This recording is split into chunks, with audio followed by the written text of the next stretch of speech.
medida, né, que não chegou exatamente a dizer isso, mas há um discurso forte, né, de que o modelo da urbanização, da metropolização é muito forte e tem uma predisposição a se impor às outras formas espaciais. Essas teses sobre o fim do rural, elas são também pensadas a partir da sociologia rural. Os sociólogos franceses, em particular, pensaram bastante sobre isso, mas aqui a Maria José Carneiro, não sei se conhecem, da Rural, também aponta para isso, né, apontando, basicamente, a partir de uma perspectiva ocidental, mas que, em certa medida, dá para pensar também aqui, em certos espaços rurais, para o fim das sociedades agrárias, né, como um conjunto espacial coerente e que tem um funcionamento mais ou menos internamente coerente, coeso, com poucas relações com o exterior.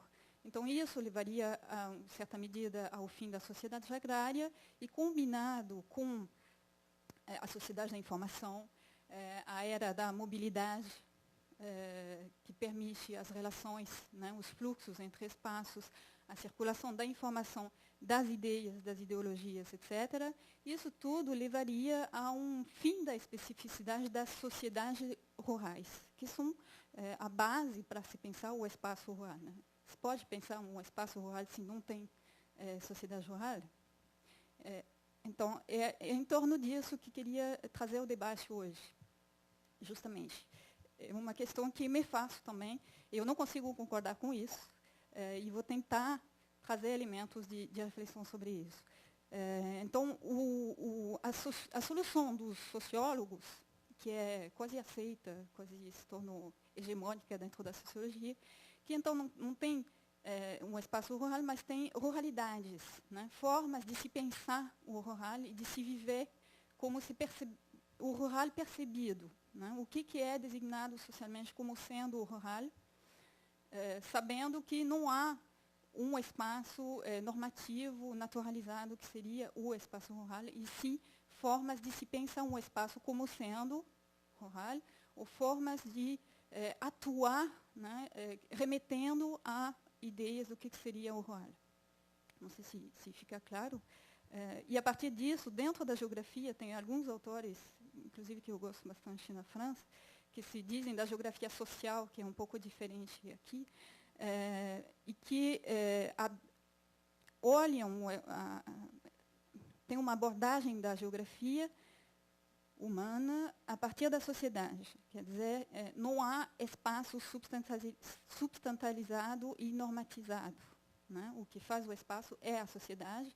Então, a partir dessas perspectivas, também não tem espaço rural, porque não faz sentido, né? Há uma sociedade e ela tem várias formas de usar e de ordenar seu espaço e de designar ele, mas isso tudo é relativo à sociedade. Então, não haveria uma forma morfológica do que seria um espaço rural. Então, desse ponto de vista também, o rural não existe. Então, em certa medida, eu não tenho mais o que fazer na geografia. Então, vou defender a minha posição. Outra perspectiva, que vem do José Elida Veiga e do Bormovai, mas que também que discute, eu ouvi isso, que discute o espaço zoneado como sendo rural, mas que defende uma outra posição que eu acho que deixa para pensar também, né, quando eles falam de cidades imaginárias, né, dizendo que precisa pensar o espaço justamente a partir das formas com as quais ele funciona, na sua totalidade, e que, portanto, os zoneamentos feitos pelas instituições, IBGE, etc., e pelos municípios, não remeteriam sempre a espaços rurais. Então, espaços seriam ilegítimos, né, porque muitos pequenos municípios bastante afastados das cidades remetem muito mais a uma realidade rural do que urbana. E, portanto, seriam cidades imaginárias.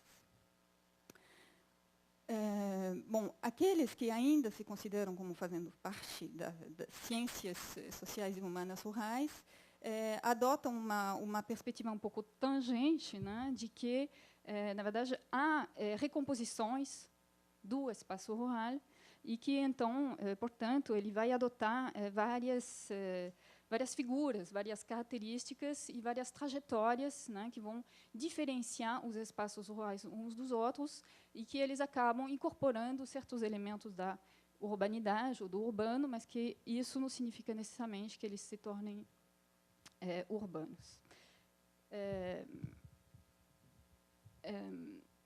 Pensei um pouco em cima da sua apresentação, Sandra, porque você adotou justamente concepções normativas, né, do que seria designado como sendo urbano ou rural, através dos zoneamentos, dos perímetros urbanos e através dos usos do solo, é isso, né? Então, bom, não domino todas as definições que estão ali por trás, mas apenas queria justamente chamar para se extrair um pouco dessas concepções normativas e se repensar o rural de outra forma. Principalmente, uma das dificuldades do espaço, de se pensar um espaço rural, é que ele é um pouco o que o Rogério Asbert falou ontem, né, que ele é, no mesmo tempo, uma categoria da ação e uma categoria de análise. Então, portanto, não dá para pensar o rural sem pensar os dois em relação, né? Não dá para pensar o espaço rural como totalmente independente das formas com as quais ele é praticado, usado e concebido como tal. E então, vou fazer um paralelo justamente com essas formas de se pensar e de se definir um espaço rural. O que seria o espaço rural, tentando fugir dessas concepções mais normativas, administrativas? Primeiro, acho que para conseguir pensar um espaço rural nas periferias metropolitanas, precisa se livrar também de uma associação quase sistemática, que é importante, mas que não é única, do rural com o agrícola. Isso acho muito importante para conseguir pensar o espaço rural em contexto metropolitano. O rural não é agrícola, primeiro, historicamente não é exatamente isso, né, porque sempre teve no espaço rural outras atividades que não necessariamente agrícola. O agrícola muitas vezes foi dominante na economia e na paisagem, mas houve historicamente outras atividades. Tanto aí coloquei isso, uma imagem aqui no leste da França e também no Jura suíço, há uma região onde tinha o que se chamava os camponeses operários, que eu acho essa categoria interessante, né, para se dizer que no espaço rural e agrícola havia pessoas que tinham uma dupla função de trabalhar como produtores agropecuários, mas também trabalhavam nas pequenas manufaturas que se tornaram, com o tempo, indústrias hoje em dia da fabricação de óculos e, na Suíça, de relógios. E até muito recentemente, essas indústrias, inclusive no Jura francês, com os óculos ainda funciona um pouco assim,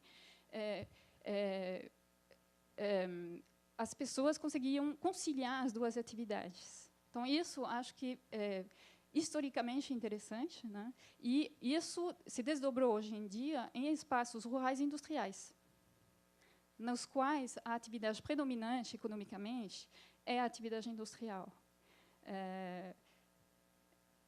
Então, isso quebra um pouco essa ideia, né, do rural agrícola como primeira atividade, mesmo se, de fato, para se pensar o rural, há um componente importante ainda da atividade agropecuária, mas que é muito mais de ordem paisagística, né, de que componente primordial da atividade econômica. Isso não vale para todo lugar, mas vale cada vez mais em cada vez mais espaços.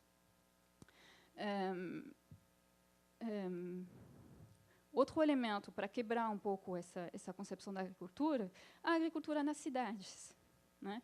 E talvez um pouco rapidamente foi qualificada o outro dia como o que é a agricultura na cidade? Mas então é rural na cidade. Será? Não tenho certeza, né? Então pode ter agricultura sem ter rural. Da mesma forma, extrapolando um pouco sobre o discurso da Denise Elias, há espaços superrurais, superagrícolas, que seriam esses, os espaços do agronegócio, que não sei se dá para considerar como sendo rurais.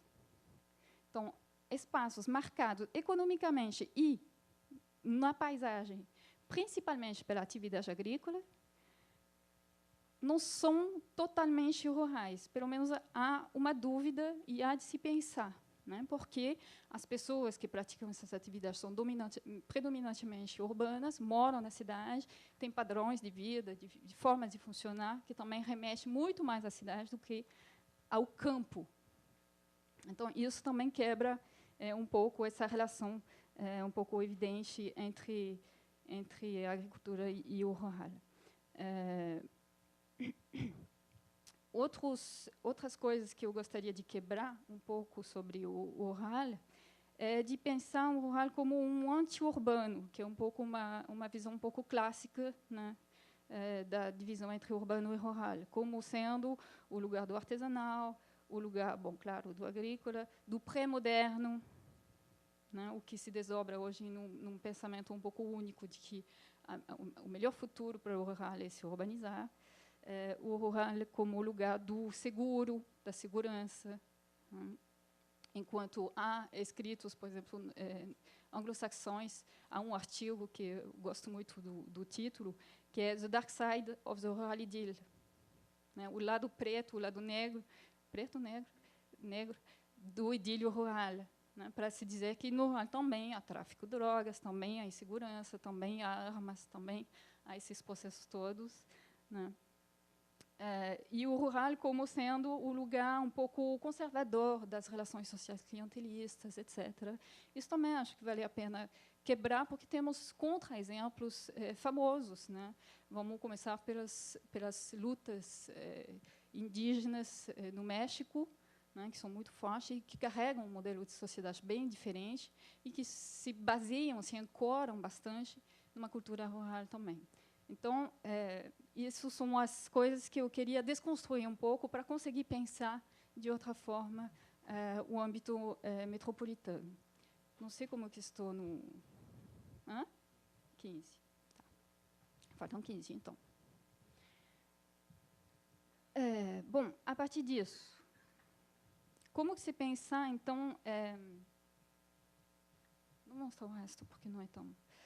como se pensar o rural em contexto metropolitano, né? Quando, no caso do Rio de Janeiro, porque não cheguei a ler muitos outros trabalhos, se fala muito de uma macrocefalia metropolitana, né? Associada com uma concentração do trabalho, do valor agregado bruto, quer dizer, da criação, né, de valor, também da população, né, atrai e condensa a população, a informação, o comércio, etc. Essa macrocefalia metropolitana seria associada a uma desconcentração urbana intrametropolitana, quer dizer, uma transferência de parte das atividades, de parte das populações também, do centro para as margens metropolitanas. E isso levaria, né, a uma expansão da área urbana para as periferias metropolitanas. Em outros termos, a cidade e o urbano ganham espaço sobre outros meios. Esses outros meios seria o rural, o não urbano. O que seria o não urbano? Ganha espaço, primeiro, de forma muito fácil de perceber, né, concretamente, através do zoneamento justamente normativo, a expansão dos perímetros urbanos dos municípios, mas também a expansão do perímetro legal da região metropolitana do Rio de Janeiro, que vai agora até Cachoeira do Macacu, por exemplo. Cachoeira do Macacu é realmente um município metropolitano. Não sei, no zoneamento, sim, mas quando você vai lá, a percepção que a gente tem daquele espaço não é necessariamente como sendo um espaço metropolitano, né? A expansão da cidade, ela se dá também através de elementos multimateriais, que o João Rua aqui trabalhou bastante, né? A moradia, a construção, as infraestruturas que se expandem, que vão ganhando também sobre o espaço não urbano, dando novas formas a esses espaços e transformando eles. Mas isso significa necessariamente que se tornam cidade, se tornam urbano, né? Não sei. Justamente, eu questiono isso, repetindo o que é evidente, né, que a diferença entre o rural e o urbano não se resume às características normativas, né, de zoneamento do espaço ou de caracterização dos usos do espaço. Esse espaço das periferias urbanas, no caso metropolitanas, como que ele normalmente é pesquisado, analisado? Eu delimitei três perspectivas três perspectivas possíveis, e as três são urbanocentradas, né? A primeira dela vê esses espaços como arquetipos da urbanização da sociedade e da urbanização do campo, né, como frutos de uma hegemonia urbana. O Neil Brenner, por exemplo, é um pouco nessa perspectiva. Então, portanto, condenados a se urbanizar. E uma segunda viria esses espaços como um período, um espaço-tempo do continuum entre rural e urbano, então, em processo de transformação, mas também condenado a se urbanizar, analisado como um espaço no qual se interpenetram dois universos, né, mas sempre com uma superestimação da influência de um sobre o outro, da cidade sobre o campo. Aí há vários termos para designar isso, que é suburbanização, rurbanização, exurbanização, periurbanização, o Vanier usa a metapolização, mas todos designam mais ou menos o mesmo tipo de fenômeno. O João Rua vai falar das urbanidades do rural, o Michael Woods fala de contra-urbanização, mas, enfim, remete basicamente à mesma coisa e sempre tem essa predominância